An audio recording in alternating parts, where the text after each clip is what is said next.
The only two things a restaurant or place can ask in terms of a service dog is these two questions. Is this a service animal? What is your dog trained to do for your disability? That's where you see those crazy videos online of someone bringing an ostrich on a plane. Today we're joined by Megan, founder of Finn's Friendly Dog Training and a passionate advocate for ethical service dog training. She shares her journey with her own service dog, Finn, and what it really takes to train a working dog.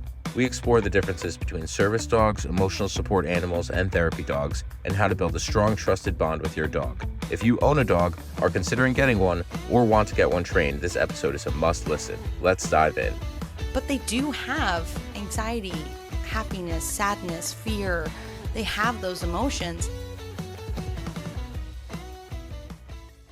This is Megan from Finn's Friendly Dog Training, and we're just so pumped to have you here. So we're going to talk about everything from service animals to emotional support animals to therapy dogs, all the things. So thank you so much for coming. Thank you for having me. I'm really excited to be here.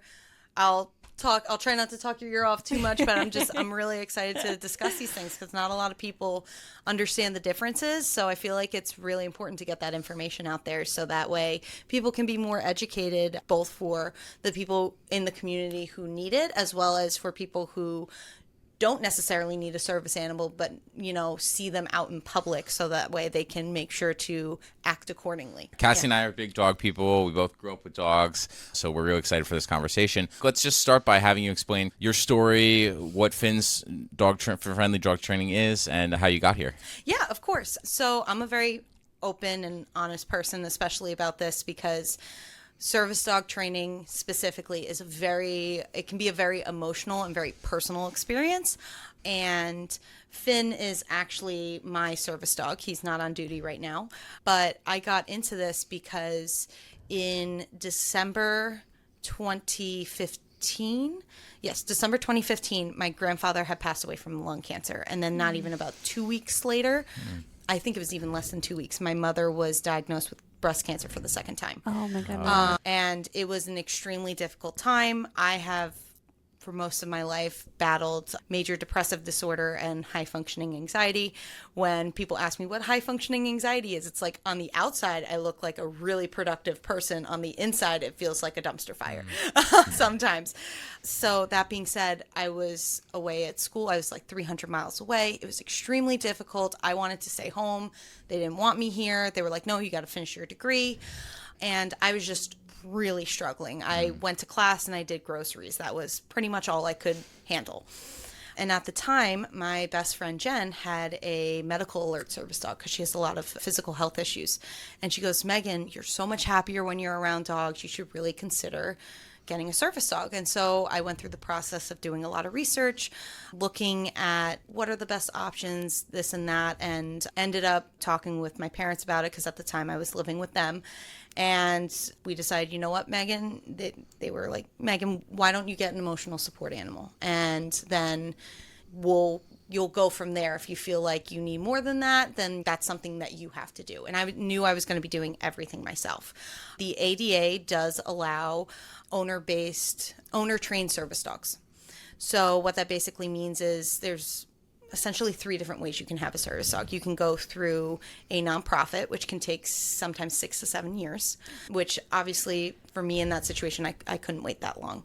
You can go through a program for a service dog, and on the low end, it costs about $20,000, and it's still not even a guarantee. Sometimes those dogs will still wash out of service work, or you can do owner-based training. So I just decided, I was like, I know what I want. I'm going to just do it myself. Ended up finding Finn online. And hindsight, what I know now about ethical breeding and things like that, would I get a poodle mix again? Probably not, but I can't say I regret it because he's the best thing in the whole world. Yeah. So I ended up getting Finn at 9 weeks old, and I literally just threw myself into it. I was researching, reading videos, advice from different communities, and I got to a point where he was really starting to do the task training oriented part rather than just being an emotional support animal. He was actually doing full-fledged service dog work. And he has been a full service dog since he was about 1.5 years, which is uncommon. Usually it takes until they're like 3 or 4 to be considered a fully trained service dog. So I was very lucky in that aspect. So yeah, just once I started doing that, I'm terrible at sitting still. Even as you notice, like I'm moving my hands a lot here. And when I got out of college, I went to school for photography, for art. It's a heavy saturated business, and my friends and family were just like, just take the summer, relax. I'm not good at that. So I got a dog training job in the meantime, because I was just like, I know I'm good at this. I like it. It's fun. And who doesn't want to be around and working with dogs all the time? And I just kind of continued to fall into it, ended up getting a job up in Massachusetts. Then the pandemic hit, and I decided, you know what? I'm going to do this my way. I want to be in charge of my own destiny. And June 2020, I started Finn's Friendly Dog Training. And the biggest thing for me is if I can even give people, whether it's a household pet or a service dog, if I can even give them a fraction of the relationship that I have with Finn, I feel like I've done a good job. So yeah, that's so special. And thank you for Yeah. sharing your story with us. Yeah. I can't imagine going through all that in such a short period of time. And it must have felt like such a relief when your friend gave that advice of, hey, at least look into this, because I don't know that so many people would think of that as an option. Yeah, it's become more popular now as time has gone on, because I think people are now starting to look for alternatives to more traditional medical practices, because not everything works for everybody, which is fine. And that's also not to say that a service dog is going to work for every single person. Yeah. But it is especially for people who are animal lovers and do find a lot of comfort from even just their household pets, it does become a pretty big option for a lot of people. It's just a matter of going through the process and finding the right dog, determining like what tasks you need, and having a realistic standpoint of the dog that, let's say the dog that you picked. Some trainers like myself, I'll help you find a dog. A lot of people will already have a dog that they're like, I want Max to be my service dog. And if I'll evaluate the dog and kind of determine and say, listen, like this dog has a lot of potential, or I'm so sorry, I don't think this is the right choice for Max, because it's having a service dog is, yes, it is for you, but I also have to, as the trainer, look for the best interest of the dog and say, this isn't the right fit for them.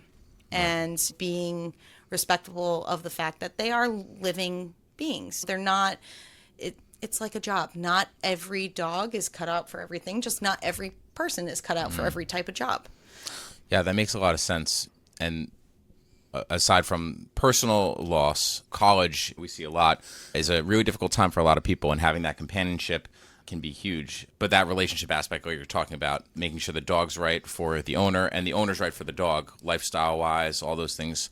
What's your process of figuring that out? Right. So no, that's a great question, because a lot of people assume that service dogs have to be puppies.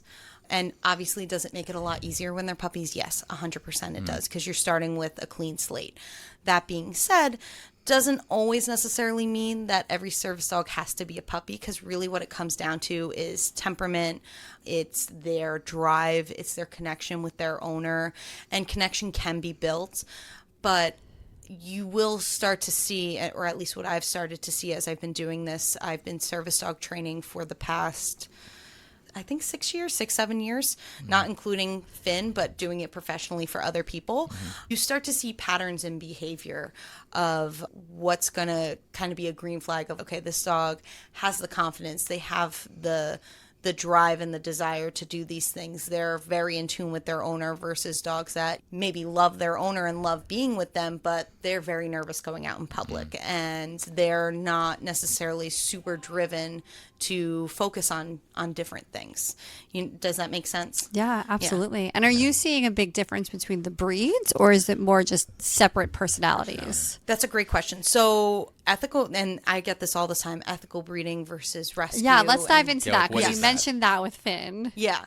So it's not to say that a dog from a rescue situation, or unfortunately, because puppy mills are rampant, especially too, since we live not too far from Lancaster County in Pennsylvania. Lancaster County is the puppy mill capital of the world, not just of the Really? States, it's of the world.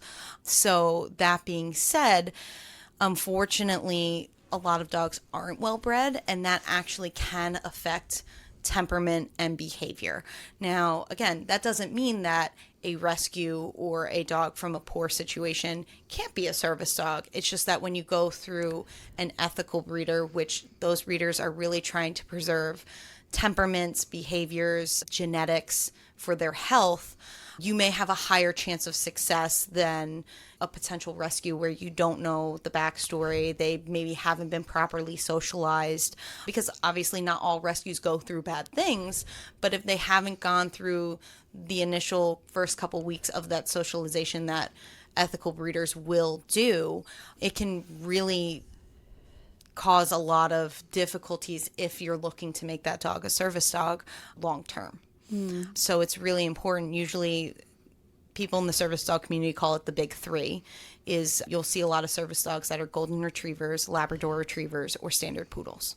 So that being said, a lot of people will go for those initial three, but as you start to get into the community, you start to do more with service work, especially the owner-based training.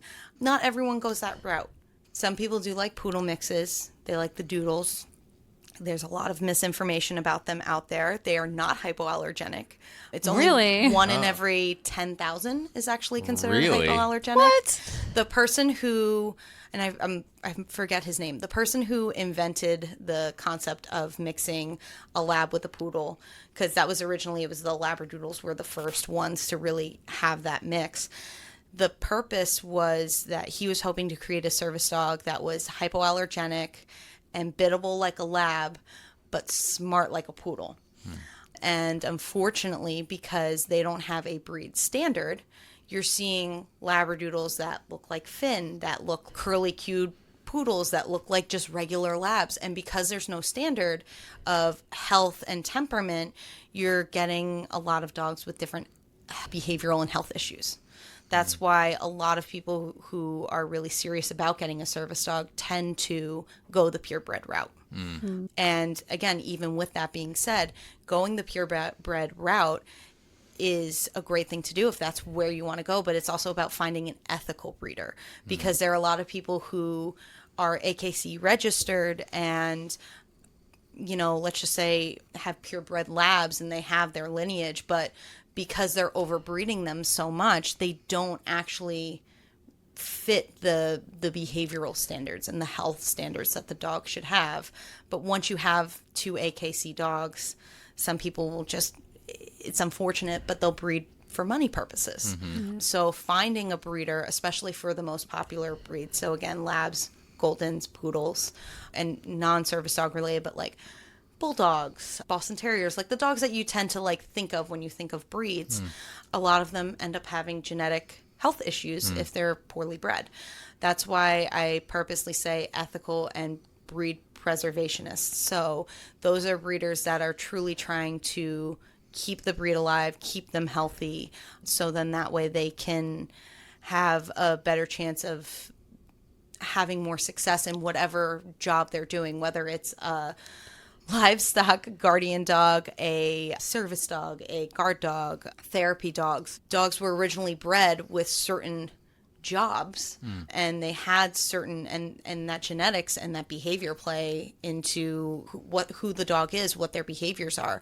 If you think of an Australian Shepherd, a lot of people love Australian Shepherds, but they'll say, oh, they're so high energy. They nip at my heels all the time. Why do they do that? But that's what they're supposed to do. They think you're sheep, right? Yeah. They're hurting you when they want you to go somewhere. They're hurting you around the house, or they bark at you a lot because they're saying, you need to go this way. I want this. And so with that being said, when it comes to picking a dog, whether it's just for a household pet, an ESA, a service dog, whatever you're choosing to do with your animals, picking out the type of breed that you may want if you're going the purebred route is really important. Yeah. And not every dog, what you may want versus what you may need are two very different things. So I try to help my families when they come to me prior to getting a dog. They'll say, I want this, this, and this, and I want this dog. And I'll say, that's great. You want a super dependable, confident, driven dog, but you want a Boston Terrier. And Boston Terriers, well, are very vocal. They can be nervous, and they can have a lot of health issues. But you have to look at what you may want versus So what you may need. interesting. Yeah. Yeah, I think a lot of people when they're choosing a dog, the first thing they think about is like the appearance of the dog. How cute like they how cute they are. But it sounds like from what you're saying that if you are looking to get a dog, that one of the most important things you can do is take into consideration who the breeder is and the personality traits of the breed. Yeah, and if you want to go the rescue route as well, that is something that I help people with all the time. You want to go the rescue route? Well, you know what? Why don't I come with you to the shelter and let's look at all the different dogs that you may be interested in. The reality of it is it really comes down to temperament with a rescue, with a purebred, with any type of dog, because even within the same litter, you may have two very different dogs, even though they have the same genetics. It's like siblings, right? Yeah. Like you guys mentioned, you have two kids. Your two kids, they come from the same genetics, but they may be completely different as they grow up. I'm one of four, and I'm completely different from the rest of my siblings, and vice versa. So it's actually a really complicated process when it comes to picking a dog. Whereas a lot of people just, I see a cute dog, I pick a cute dog. And I get it, because, like, why not? And especially with rescues, if I could rescue every single dog I'd see, of course I would. But it's also knowing, is this the right dog for me? Is this the right situation for me? And that's why my second dog that I recently just got, his name is Cosmo. He is a rare purebred called a Spinone Italiano. Sounds like a made-up breed. I get that all the time. I've been told he sounds like a dessert or a pasta dish. I was thinking dessert. Yeah. But I went through a really ethical breeder. The breeding company is called Stella del Nord, and they are stationed in the lower line of New Hampshire and Massachusetts. It's two women that own. One owns the females, one owns the males. And then they also co-own a couple of other dogs, and they're just really keeping this breed really healthy. They're keeping them to their original tasks while also helping people just navigate the process, because a good breeder is going to stick with you with that dog for the rest of their life. They don't just disappear. I have conversations with my breeders almost every day, just being like, Cosmo did this, it's so great, or oh my goodness, Cosmo fell in the pool again. What, like, why is he so clumsy? Because he's so big, he just doesn't know how to use his legs yet. But that's actually pretty uncommon, I think, to stay in touch with breeders. I mean, you're saying that should be the standard, but Yeah.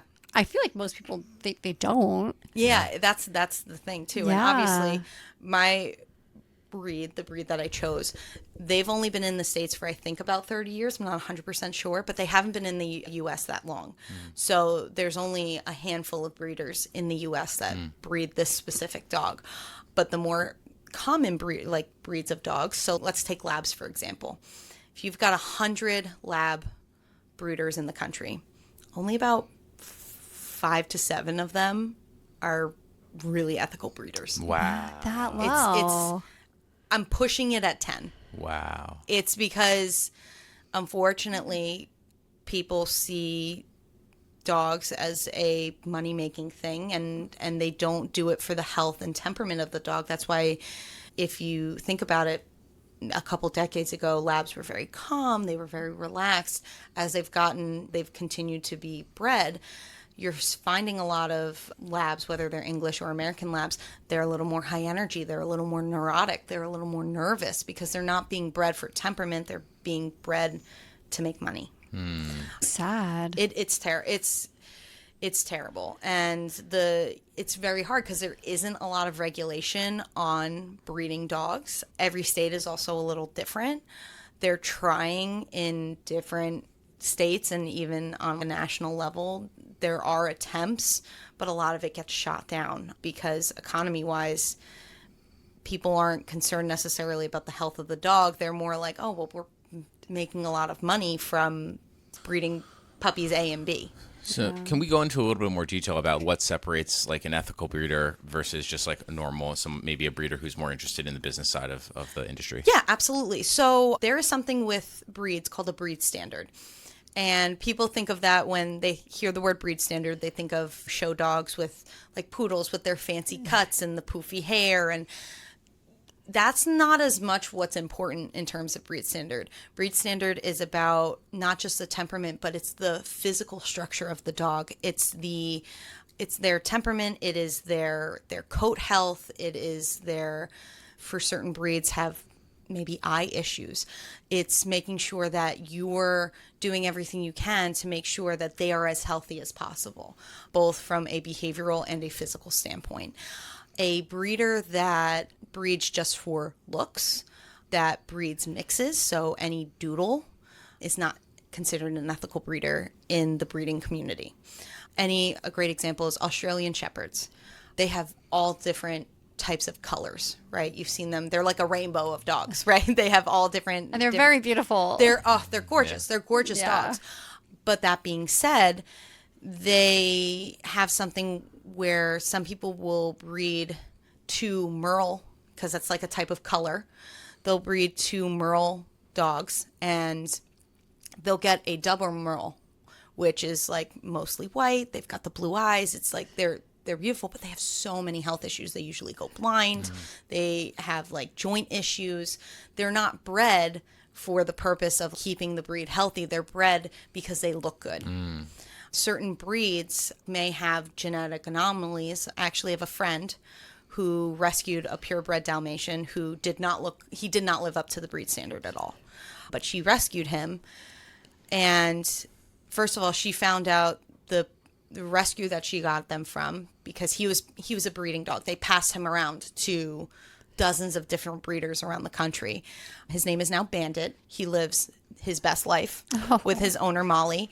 And one of the reasons he was so overbred is he had a genetic in his DNA.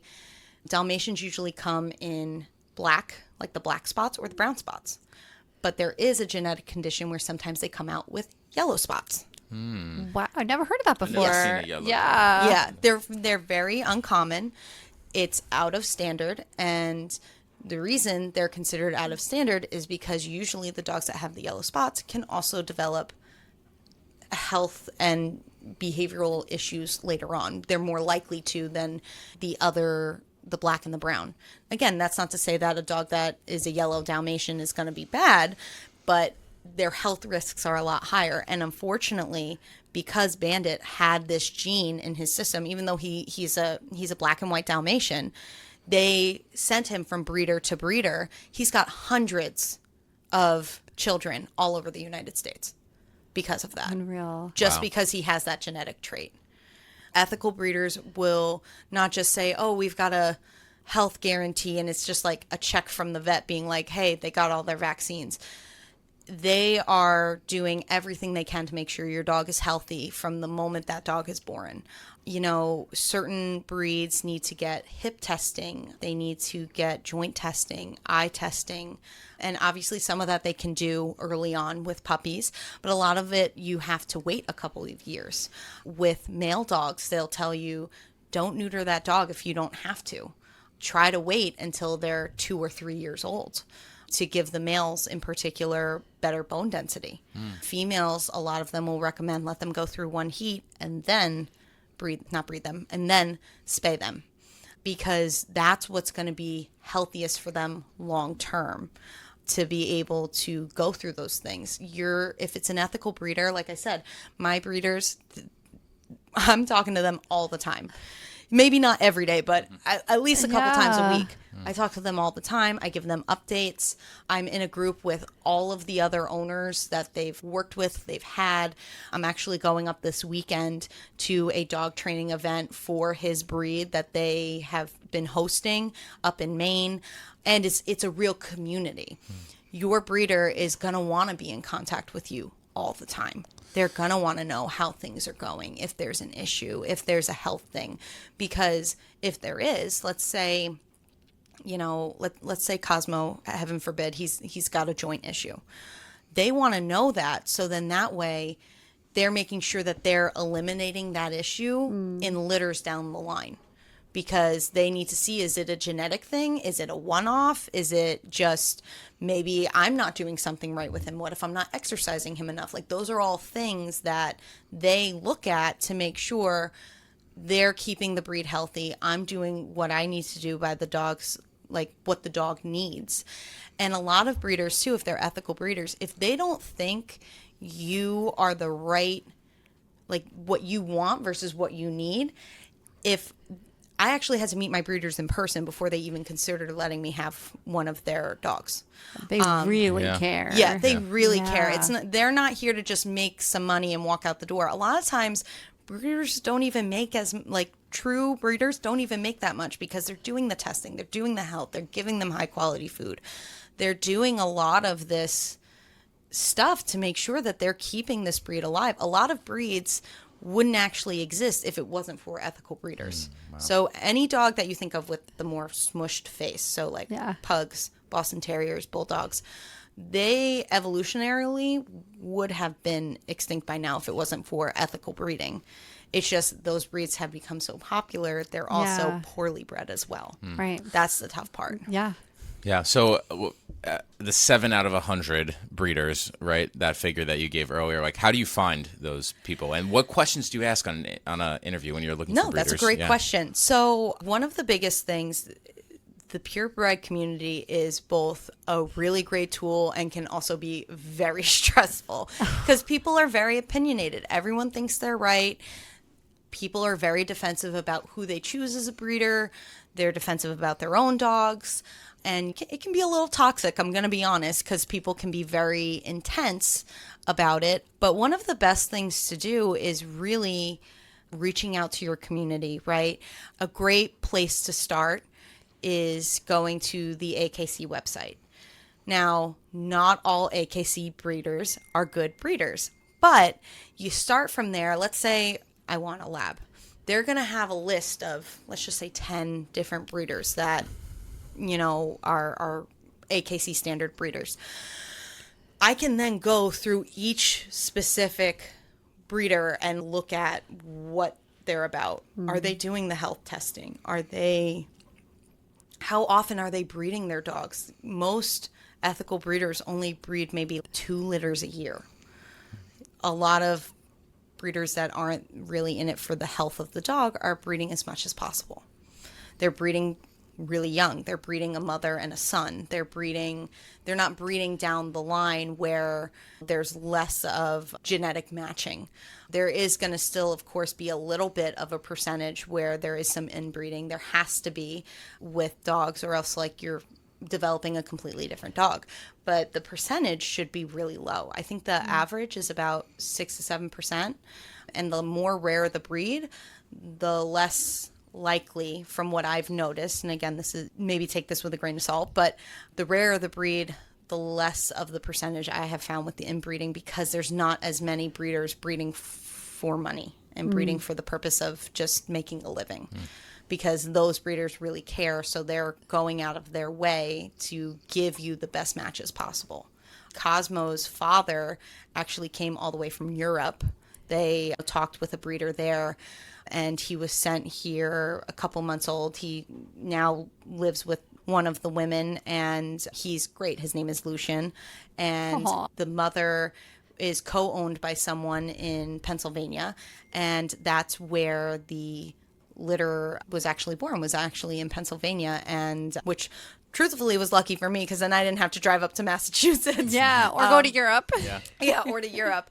And people will do, if they really care about the health of their dog. I've seen people get dogs from different countries. They'll go Germany, Italy. I've had a couple people, mostly Europe, but depending on the dog and the breed, they're more common in certain areas than others, and they'll pay a premium for a well-bred dog.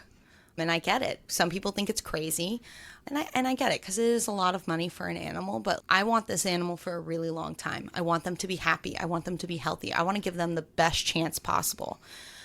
So a lot of people will go the purebred route with an ethical breeder to get that. Finding one, like you said, it can be really hard. That's why, even though it's not the easiest because, again, it can be a little hard to spot it. But if you're looking at breeders that are breeding for looks, that are breeding way too much, that are breeding a parent and a child, those are breeders you tend to want to stay away from. Yeah, so you have that side of the spectrum where people are doing a ton of research. They're finding ethical breeders. They know what breed is going to be best for them and their family, maybe for what service they need. But then the other side of the spectrum, you see people who maybe more impulsively purchase dogs, right? You see people who they do go to these stores. Okay, my child wants this dog. They pick the dog.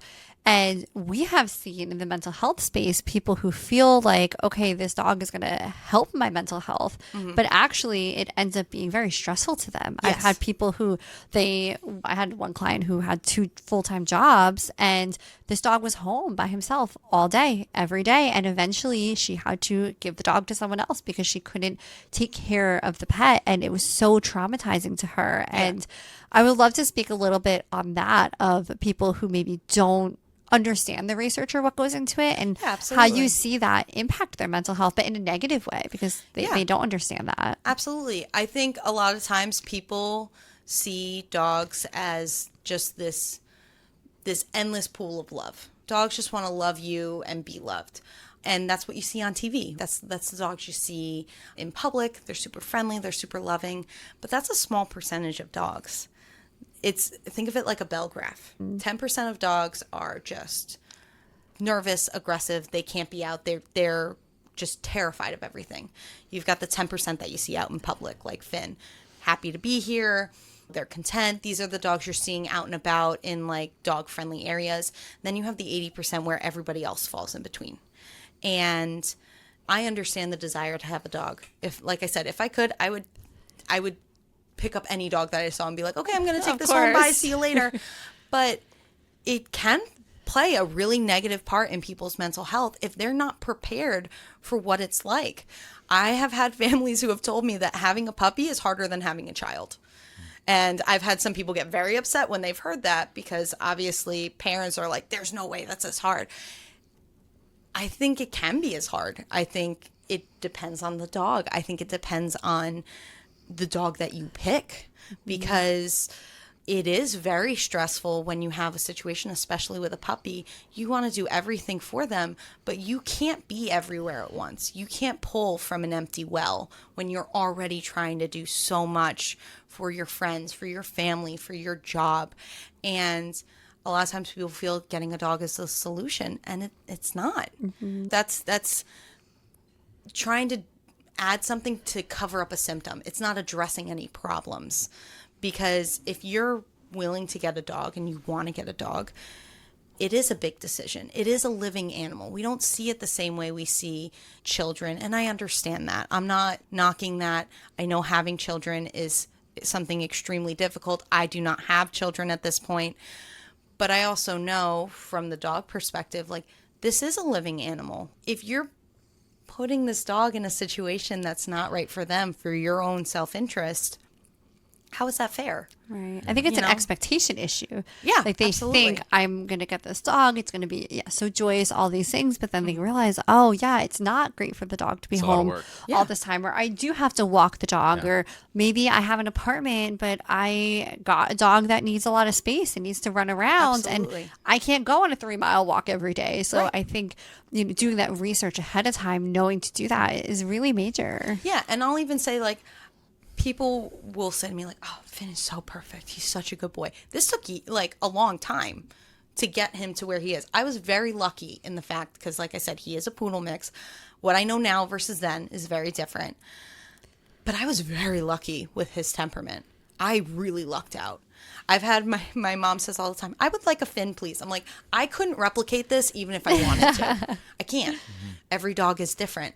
But I'll even say, like, with Cosmo, I got Cosmo in November. He was actually born a day after my birthday in September. Oh, Yeah, so I joke around. I was like, if that's not a sign, I don't know what yeah. is. And the first week or two, I cried. I do this for a living.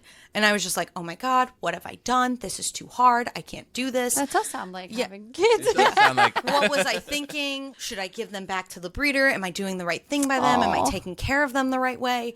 And having a dog and especially a puppy, it requires a support system. Whether, let's take it from a rescue perspective, right?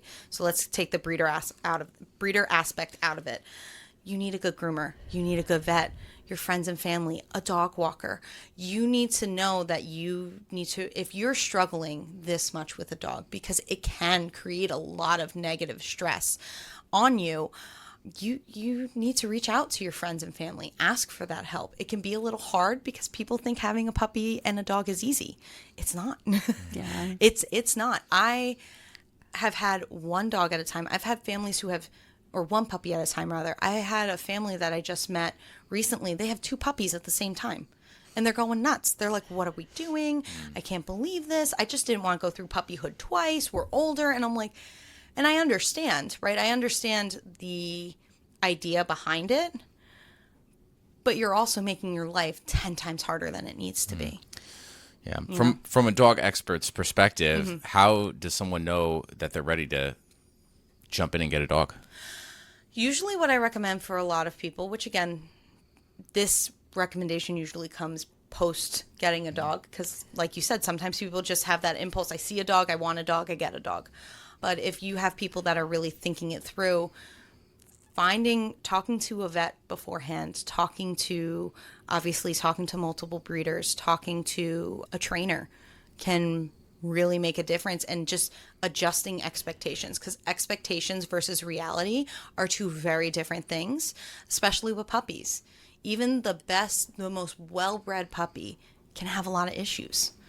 And so it's really important for as the owner to say, I know this is going to be tough. This is going to be hard. And I have to give myself grace as much as I'm giving the dog grace too, which can be a really hard thing to do. Like I said, I do this for a living. And for the first 2 weeks, I felt like I was failing the entire time. The first 2-3 weeks, he wouldn't sleep. He was having accidents. He was all over the place. He was 8-9 weeks old. He was a puppy. Versus like Finn, who was just like, all right, I'll go in the crate. Good night. You can't even take one dog experience and assume that your next dog is going to be like that. Mm-hmm. Even let's just hypothetically say they're the same genetics. Again, it's like kids. Me and my siblings are all completely different. I love them to death, but I couldn't do what some of my siblings do. They work in an office. I would die. I can't sit still. They couldn't do what I do. It takes a lot of patience to work with animals who can't communicate with you the way that we're communicating right now. And even like with my siblings, I've had 1 or 2 of my siblings say, oh, well, when I want a dog, I want this dog. I want the dog to look like this. And I'm like, I hear you. That's great that you like this aesthetic. But just because you like the way this dog looks doesn't always mean it's the right choice for you. Because short term, it's going to be really hard. But long term, you have to look at what's going to be best for you and the dog. Mm-hmm. You know, if you don't have a big yard, if you don't have a fenced in yard, let's talk about if you live in an apartment building, what is your lifestyle? Are you going out a lot? Are you staying in? All of those things play a big part into getting a dog and knowing yourself to know, okay, is this the right thing for me? Yeah. Yeah. So let's break down some of the reasons people get dogs. Yeah. So we have people who just get them as pets, right? We have people who want service animals, emotional support animals, therapy dogs. You even brought up show dogs. Mm-hmm. I think those are some of the big categories. Let's break them down one by one. So we've talked a lot about people getting them as pets. Mm-hmm. So let's move into the next category, like service animals. Okay. So before that, I actually want to break down the difference between emotional support animals, therapy dogs, and service dogs. Yes, because that's people huge. think they're all the same thing, and they are not. An emotional support animal, it says emotional support animal for a reason. It could be any animal. It could be a dog. It could be a chicken. It could be a cat. I was wondering that. Yeah. Okay, because it is animal. Yeah. It could literally be anything. That's where you see those crazy videos online of someone bringing an ostrich on a plane. No. Because they're like, this is my emotional support ostrich. No. That's not, like, emotional support animals are truly just there to bring you comfort. They don't do anything. They just exist with you. A therapy dog is there to bring comfort to those around you, not specifically you. Okay. So that would be like when you see a therapy dog at an assisted living home, a hospital. They're there to bring comfort to multiple people, to children at schools, versus a service dog is a dog that is task trained to help mitigate a disability. So, like I've said, Finn is my service dog.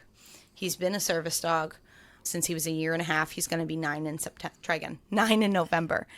And he is task trained to mitigate my anxiety and my depression. If I start going into a panic attack in a store, let's say, he is task trained to redirect my attention. He can take me to exits. He can do deep pressure therapy. If I start crying, and usually when I start crying, I tend to cover my face because I just don't want people to see it. He moves my hands out of my way to help me breathe. Oh. And he does deep pressure therapy in multiple different ways. He can lay on my chest. He lays on my legs because he's about 27 pounds. It's like having a 30-pound blanket on your chest. It kind of acts the same way with deep pressure. You know, my friend who had medical alert, she had a lot of issues. If she was touched, she had a lot of nerve pain. So the dog did something called blocking, where the dog walked in circles around her in tight spaces to keep people from bumping into her. That dog did deep pressure therapy. There are some dogs that you can train them to bring you medication. I had a client who had POTS, and this is one of my favorite stories. So she loved Harry Potter. She taught her dog a training cue with a Harry Potter spell. So I guess Accio means to get something, and I'm not as well versed in the Harry Potter world, but she would say Accio Gatorade, Accio leash, Accio whatever, and the dog learned what each item was, and if the Gatorade was in the fridge, open the fridge, grab the Gatorade, bring it over to the owner. I had no idea they could do that much. Dogs can open and close doors. They can push elevator buttons. There's mobility service dogs, so they can help you stand back up. Usually mobility service dogs are much larger dogs, so like Great Danes. I had a client who had a lot of mobility issues, and we were working on getting the dog to help her stand up if she fell, because sometimes she was in crutches, sometimes she was in a wheelchair. It just depended on where her health was at. I had a diabetic alert service dog, which was so fun to train. Her name was Freya. Her owner was amazing, and we were task trained. We task trained where we actually got samples of basically like different sugar levels in the owner's body and taught the dog to respond to when it gets too low or too high. That's by scent. incredible. Yeah. Wow. I had no idea they could do so much. Now, what do you do when someone comes in? Let's say like I had a pug, right? Mm-hmm. Loved my pug dearly. She was my snuggle buddy. She was always down to snuggle. Horrible service Would have been a horrible service animal. God rest her soul, but she offered comfort. But yes, probably she was nervous a lot. If there was an elevator, she would freak out. She was a little scaredy cat, but I kind of called her like a house cat. She would stay inside with me. She would snuggle. If I tried going for too long of a walk, she would be like tired and annoyed at me and refuse to walk, all the things. So what do you do if, I'm a client, I come to you and I say, I want my pug to be my service animal? Yeah. So usually what I'll do is I do an evaluation. I want to meet you. I want to meet your dog. I'm going to be honest with you, whether people want to hear it or not. I'm not going to be like, your dog is terrible. Like that would be rude. Yeah. Right. But especially with service dog work, I don't want to tell you something if I don't mean it, because that would be at the detriment to you. Right. So that being said, if I really feel like your dog is not a good fit, I'm going to tell you. I'm not going to sit here and be like, your dog is awful, or they're never going to be able to do this. Service dogs are like the cream of the crop. Like they are the like epitome of well-behaved. They have public access rights everywhere. They have transportation rights. They can get on any mode of transportation. They can't be denied, essentially. So when you have a dog like that, they have to live to a very high standard. And there are some things that breeders or even people with puppies, and sometimes when I meet puppies, I'll do little tests with them to see how confident they are. I'll drop something really loud by them. Do they run away? Do they start barking? Do they like take a step back and then go investigate? Those are all things that can give me indicators of, hey, is this a good choice? And let's say in your case, right, you said your pug was a snuggle bug, loved her to death, wasn't a good choice for a service dog. But if hypothetically you came up and you were like, hey, I want, what was your pug's name? Missy. Missy. I want Missy to be a service dog. I would probably tell you, while she brings you a lot of comfort and she makes you feel at ease, she's probably better off being an emotional support animal. An emotional support animal have limited transportation rights, and they have housing rights. So they have, if you were renting somewhere, you can't be denied because you have an ESA. Yeah, that's what we write letters write for those clients letters. for that. Yeah. Yeah. But you can't have them in public, in non-dog friendly places. Therapy dogs do not have transportation rights, but they have limited public access rights, therapy dogs. So that's where they can go into a hospital, things like that. To get a therapy dog, you could have someone like me. I'll help you train your dog for therapy work, but you actually have to go through a therapy dog organization where they essentially have a test that you have to pass. And then they essentially give you like a liability insurance under their therapy organization. And then basically, let's say you wanted to go to my grandmother's assisted living home and they hadn't gone there yet. Basically, you would say to the therapy organization, I want to go here. Can I have the forms? You give the forms to the place fills them out, you give them back, and then you can bring the dog there Okay. whenever you want for therapy dog purposes, not just because you're visiting Right, someone. right. Yeah. Yeah. Whereas service dogs have full public access rights. Got it. They can go into doctor's offices, again, for you, not just I'm going to take Finn into the doctor's office and let him say hi to everybody. When Right. he's working, he doesn't get to interact with anyone except me, which can be hard for my family. But they're allowed to go anywhere. They're allowed to go on any transportation. The only places that, and I'm very specific with my families, is like public access. So if it's like a country club that's privately owned, if they say no dogs, you can't bring your dog there. Even though you may want to, right? That's not a public space. Public space is like a restaurant or the beach or just anywhere that you can think of. Like right now in season, we are now in season for the beaches. A lot of the boardwalks do not allow dogs on the boardwalks, but service dogs and service dogs in training, and again, that's also different in every state. Some service dogs in training in certain states have the same access rights as service dogs. Some don't. I know in Massachusetts and I believe here in New Jersey, service dogs in training have the same access rights as fully trained service dogs. And I'll even say Finn is 9 years old, going to be 9 years old. And like, he's still not perfect all the time. He's still a living being. He makes mistakes. He's woofed a few times in a couple of stores. Like, he's not perfect. But in terms of the service dog standard, he more than fits the criteria. Then it gets into the conversation of all different types of service dogs. Is it a mobility, psychiatric, this, that, and the third? And people often confuse psychiatric service dogs with emotional support animals. And they are not the same thing. And I can't stress that enough because I know a lot of people, unfortunately, even clients, where they've said to me, well, I'm just going to get my dog a service vest and call it a day. And that's illegal. You can actually get jail time and be fined up to $10,000 if you are caught and reported. Because it really damages the service dog community for people who really need it. Service dogs are basically, like, the way the ADA looks at it is like they're equivalent to someone who needs an oxygen tank.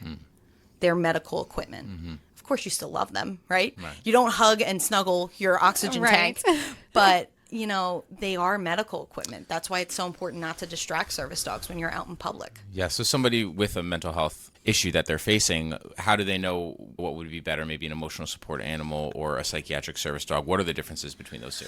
So that's a great question.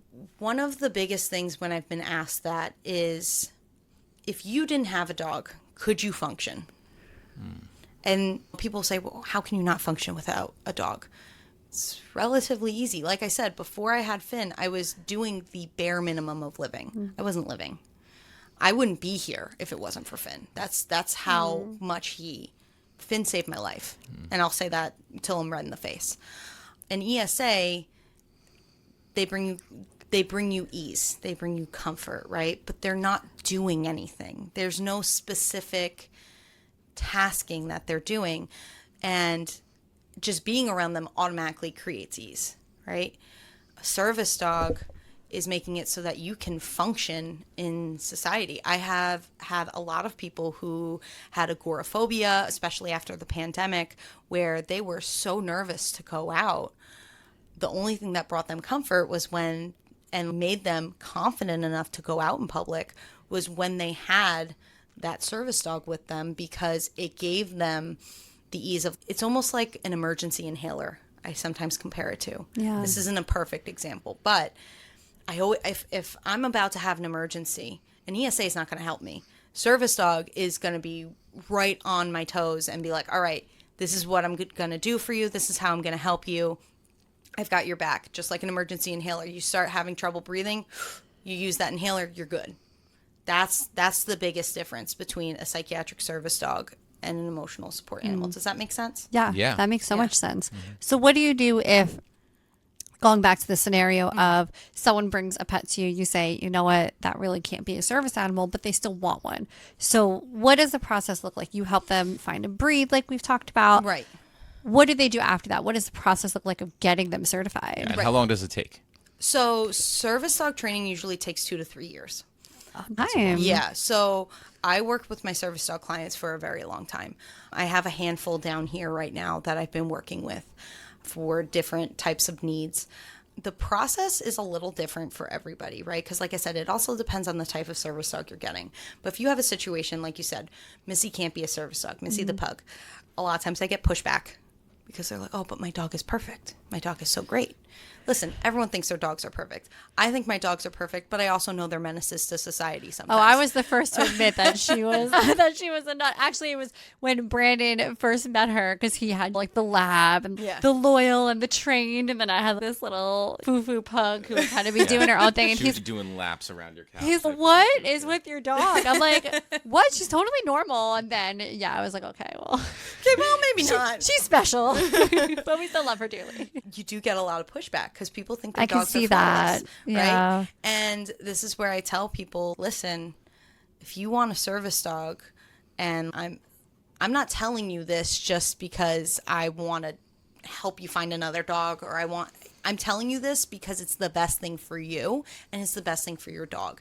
I'm not going to ever have a dog where I'm going to put them in a situation where I know they're not right for the job, and I'm going to force them to be in environments that aren't fair to them. Because, again, unlike an oxygen tank, they are sentient beings. They have feelings. They have emotions. They don't have the same emotional intelligence that people do, because they don't have some of the more complex emotions like petty, revenge, those types of things that unfortunately people have. But they do have anxiety, happiness, sadness, fear. They have those emotions.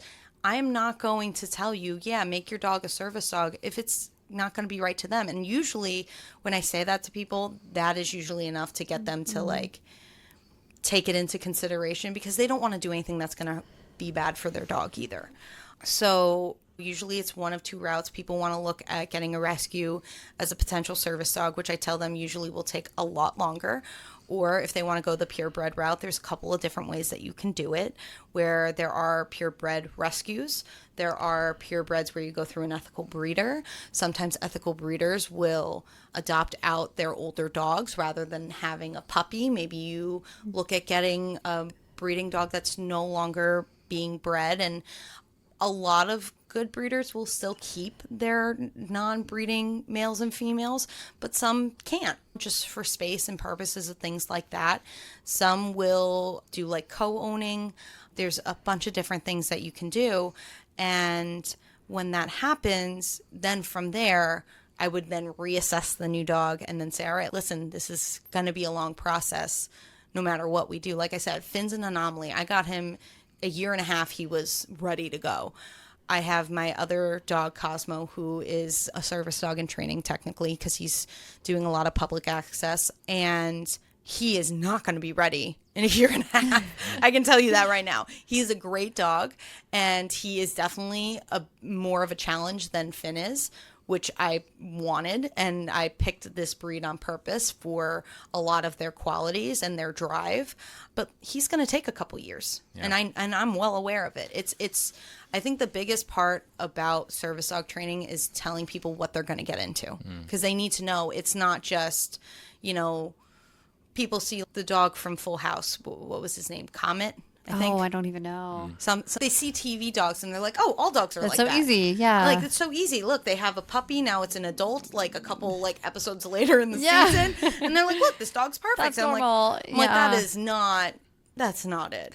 Yeah. That's not what it's really. And especially too, like I said, service dogs are like the cream of the crop. They are constantly under scrutiny. So like you have to set yourself up for the highest level of success. So to do that, you need to be prepared to put that work in. So where do these dogs get certified? Is it through you? Is it through the state? That is a great question. There is no certification. Oh. Certification does not exist for service dogs. So when you see those websites that are like, I can certify your service dog, send us your information, it's a scam. So Why is there so much sketchy stuff with dogs? Yeah. Well, with the paperwork, like people ask for paperwork when they see a service dog come in. What What is paper? So- is that? The only time that you get like paperwork in terms of a service dog is you would get it from like a psychiatrist or a psychologist in terms of like transportation, usually on the plane or something like that.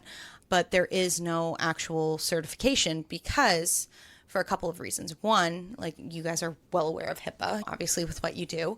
They can't have a list of people and their disabilities, just like in the government that way.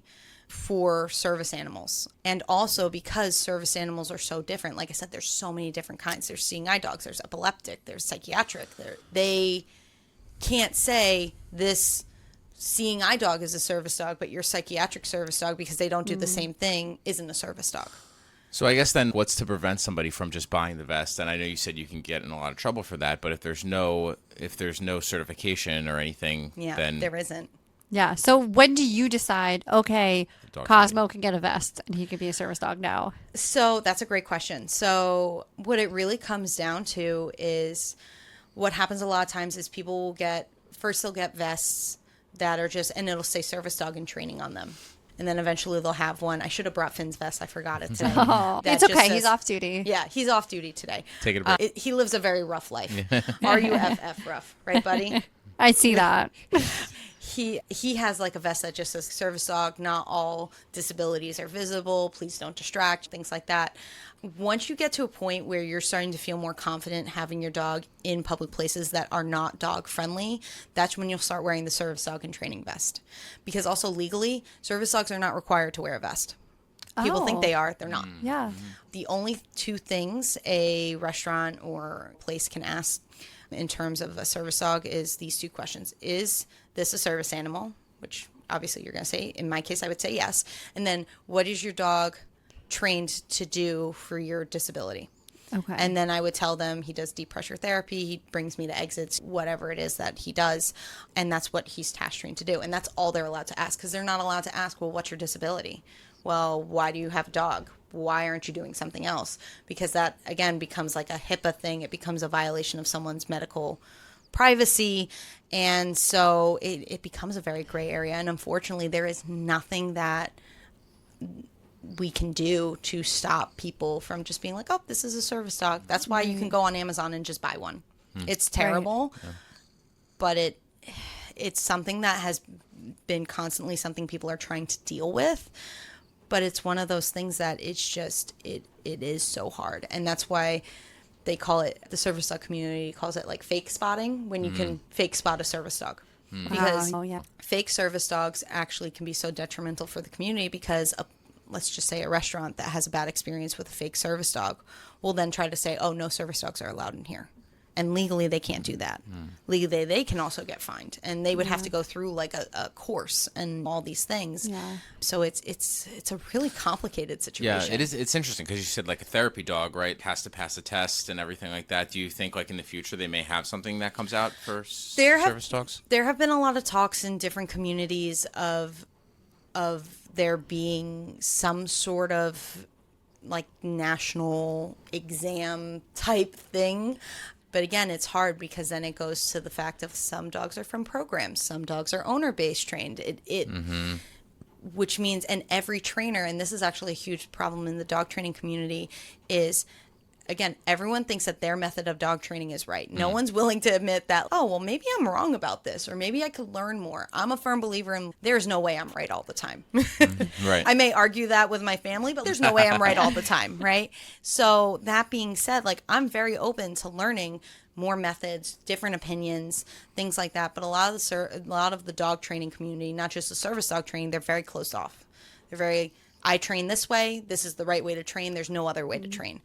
So because all the methods are different and because that is also not regulated, it's a very difficult way to regulate service dogs as well. Because there'll be some people who will say service dogs shouldn't have prong collars. Some people will say, well, if it works for them, it works for them. Some people will say, well, dogs shouldn't have to have a muzzle on for a service dog. And that I do agree with.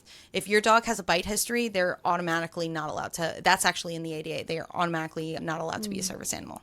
So if they've bitten anybody in any part of their history, doesn't matter, they can't be a service dog. And that's where it can get dangerous with someone saying, oh, this is a service animal when it isn't. Maybe they have a bite history. And I wonder if it's a combination of people not knowing, not being educated, and just thinking, oh, well, my dog helps me when I'm anxious, so it's a service dog. And probably a combination of people knowing that they shouldn't be doing it and doing it anyway. Right. I mean, I've had families who want to take their dogs on vacation. They'll just be like, oh, I'll just print a letter online. I'm like, that's not.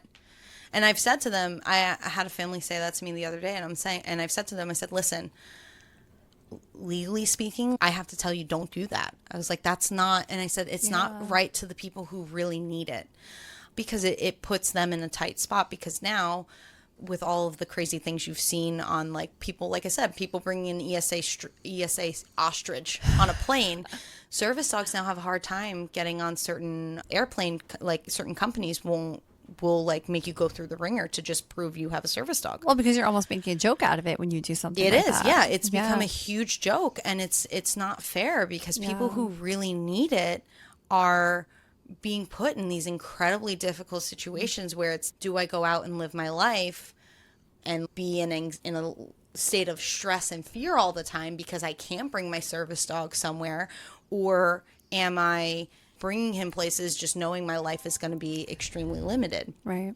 And like that even being said, I also know too, with Finn as an example, that I'm not limited in what I can do, but I also know if there's something that, like, I don't really need to do and I know it's not going to be great for him, I'm not going to do it. Right. It's because you care about him and you care about Right. his well-being. Goes Right. back to that. Well, like, I had a client who was like, I want to go on the Ferris wheel. We were at a amusement park. I was like, okay. It's like, your dog's going to be terrified that whole time. I said, is it really worth it? If you really want to go on it that bad, that's where secondary handlers come into play, where my boyfriend and my mom, if we're out somewhere, look, again, I'll use myself. I don't like Ferris wheels, but let's just say I did. And I was like, I really want to go on this Ferris wheel. I would have Finn wait with someone as a secondary handler, and then the moment I come off of that ride, he comes with me. I've seen people try to bring their dogs on roller coasters. Like, he can't do that. That's not necessary. Right. Yeah. And- Poor and- puppies. And it's really hard because, like I said, people see it as, and I understand where the mindset comes from. I don't agree with it, but I can empathize where it comes from, where people are like, I don't understand how you can't function without a dog. I function just fine without a dog. How can you not? And that's with someone, think of it this way. If I didn't have to have a dog with me all the time, I love dogs. Obviously, I do with what I do. But if I didn't need a service dog, why would I bring one around? I am doing this because I need it, not because I want it. It, especially too with psychiatric service dog owners, they get a lot of attention. They get a lot of people poking and prodding and asking questions, and people just come up to the dog and pet them anyway. And someone with a psychiatric issue don't want that attention. But, like, they struggle so much and this may be the only thing that's helping them. Yeah. Why are you like, does that make sense? Of Yeah. course. We talked a little bit about the anxiety, about depression. What are some other mental health reasons that you're seeing people are getting service animals and emotional support animals? So I've worked with a lot of people on the spectrum. Okay. So autism service dogs, because that comes with its own, basically subcategories of mental illness at times. People with bipolar. I'm trying to think what else. Most of the time it is anxiety and depression, but really it could be just about anything. That's the great thing about service dogs is if it's something that can help you, there is a lot of leeway in terms of what it can be and how they can help you. And obviously we spoke about the ostrich, but for someone who maybe they're allergic to dogs or some reason they can't get a dog, what are some other emotional support animals you've seen that you feel are actually effective? And maybe an ostrich is effective. I don't know. I've never spent time with one, but Yeah, I'm going to hard pass on the ostrich there, but I've hamsters, guinea pigs, rabbits, cats are a big emotional support animal. If it's not dogs, it's usually cats. Okay. I've had people I did have someone who had a little like teacup pig type thing and I was like, you're crazy, but like if it's an ESA, you do you. Whatever helps. Whatever Yeah. helps. I've had a couple people have birds. It can really be anything. Like Amazing. That's why it's ESAs can you get those funny videos of my full size horse is coming on the plane. That's not a problem, is it? So it's crazy. Yeah. What people will do. Yeah. So we have a kind of a fun little activity we wanted to kind of go through with you. I love activities. Hit me with it. All right. So we'll do a kind of a rapid fire round here. Dog edition. Dog edition. Okay. So we're gonna ask a few questions, and then you can just give kind of your first gut instinct reaction response. So, what would you say would be the best breed for emotional support? I would say a Lab or a Golden Retriever. They just want to live inside your body. Like they want to be with you all the time. They just want to love and be loved. Just be prepared. You will be covered in fur. Okay. Worth it. All right. How about the most misunderstood dog behavior? Believe it or not, I would say tail wagging. People assume that a dog, when they're wagging their tail, is happy. Yeah. Some dogs wag their tail when they're about to bite you, when they're afraid, it's not, a lot of people just look at one part of the dog's body, but you actually have to look at the entire dog. Actually another one is their hackles. When those go up, people always assume that the dog is angry. Some dogs, their hackles will go up. I call it the mohawk. The mohawk goes up when they're super excited. It's just any overstimulating emotion. Sometimes those hackles will go up. You have to look at the whole dog. Are their eyes hard? Do they have whale eyes where you see like the whites of their eyes? Because usually with dogs you don't see that. Is their body tense? Is their body loose? Are they panting?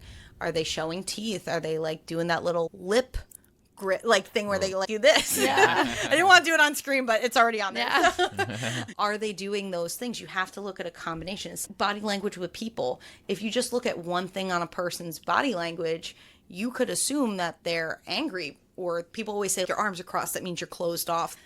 No, so sometimes I just like my arms crossed because I'm comfortable. This is comfy. It's funny for you me. say that though, because I will check myself sometimes. Like, oh, people are gonna think I'm mad. I uncross my arms. I'm like, no, it's just comfortable. Yeah, I always joke around with my parents. They have very different body language cues, and I can always tell when my dad's mad. He like slams things down a little bit. Like he gets a little frustrated. He gets really short. My mom, when she's upset, she's dead quiet. And that's when you know. Like, all right, something's about to happen. Something's about to go down. And like she's very just like inward. It's every dog is different. There's basically a spectrum, and this is actually something I should have brought it in that I give to my families, that's a fear, anxiety, and stress body language chart. It's generalized behavior. Now, that doesn't mean your dog is exactly going to match those things because they all have different quirks. Finn has a little bit of a broken tail. If you were to pet it, you feel it's got like a twist in it that he came out backwards. So they kind of used his tail to get him out, which obviously not great, but Finn doesn't use his tail in the same way that other dogs do. He does his little windshield wiper because it doesn't flow like a normal dog's tail, but he doesn't use his tail the same way. Most of the time, everyone always says that Finn looks sad, but he's just really content all the time. So he's just very mellow. It depends. Yeah. Every dog's a little different. He's got a resting bee face, Oh right? yeah. Finn. I always joke around. Finn looks like he's always going through some sort of existential crisis. He's fine, but yeah, he looks like he's got opinions and he's not afraid to let you know what they are. All right. How about favorite client success story? My favorite client success story is I had a dog that I was working with because my main areas are obviously regular household dogs, but dogs with anxiety and service dogs. I had this one anxious dog that was so afraid of interacting with anyone besides the owner. I couldn't even be in the same room with the dog. And I just kept saying to her, we're going to get through it. Keep going, keep going. She worked on a farm with horses. This bulldog is trying to like stand up to these giant horses, match up with me, like puffing its chest. And we're like, Quinn, that's not going to work for you the way you want it to. And then this was actually during the pandemic as well. We were outside doing a training and she, like I said, she didn't want to go near me. I couldn't even hold her leash at one point. Like she was going to bite me. And we got to a point where she actually, and I have the picture on my phone, she just walked up to me. She sat in my lap and she just started kissing my face. And she was like, we're good now. Like, we're friends. Amazing. And now, does she love other dogs and people? No, not all the time, but she coexists. That was the big goal. It's like neutrality for her. And now she can go places. She can do things. They take her around the horses. She's able to do all of these things, which at one point they couldn't even comprehend doing with her. Life changing for the dog and the family. Yes. Yeah. It's almost like therapy when you have maybe one goal with one client, but another goal with another client that you were kind of talking about. Maybe one goal for a pet is that they're going to be a service animal, where the goal for this dog is we just want you to be able to be around people and not biting them. That's amazing. I always tell people, everyone has the idea they want to change the world, and I get that. I know realistically, I'm not changing the world. I'm not changing policy or anything like that. But if I can change somebody's world, I feel like that's more than enough. Absolutely. And that's why I love working with anxious dogs, because a lot of trainers don't like working with them. So I purposely enjoy like getting into I know you don't like me. We're going to be friends. Yeah. We're going to coexist together. I never force a dog to love me, but we will coexist. All right, last one. A training tip that every new dog owner should know. Training tip that every dog owner should know. It's not the tools you're using. It is the person using them. That is such an important thing. There's a lot of stigma with different types of tools and different types of training methods.